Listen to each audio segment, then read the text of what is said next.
Bismillahirrahmanirrahim. Assalamualaikum warahmatullahi wabarakatuh. Alhamdulillahirabbil alamin.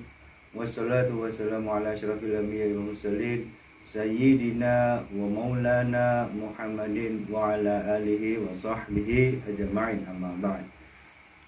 Bapak-bapak, ibu-ibu sekalian, pada kesempatan malam ini akan kita bicarakan sedikit, kita bahas sedikit mengenai konsep hukum acara pidana, konsep hukum pidana yang berlaku di dalam sistem ketatanegaraan di negara Republik Indonesia.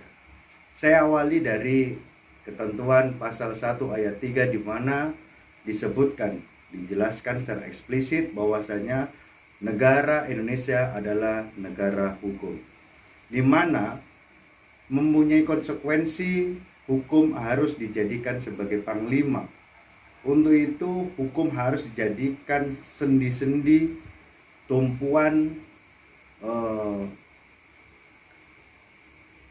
acuan pokok yang harus dijalankan setiap warga negara. Tidak ada kecualinya. Kita beranjak pada asas equality before the law, bahwasanya setiap orang punya kedudukan yang sama di hadapan hukum.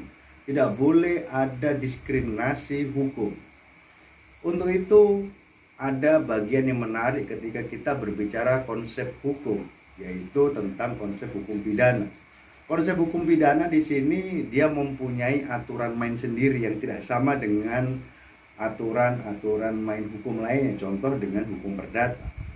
Hukum perdata kita ketahui bahwasanya dia merupakan ranah-ranah private, berbeda dengan konsep hukum pidana.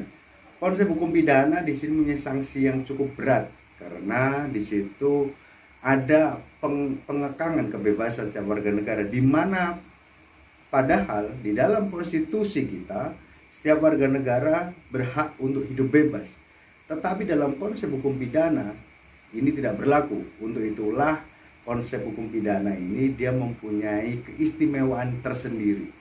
Untuk itu sebelum kita kupas sedikit tentang konsep hukum pidana yang berlaku di Indonesia, ada beberapa catatan perjalanan hukum yang ada di Indonesia terkait dengan hukum pidana.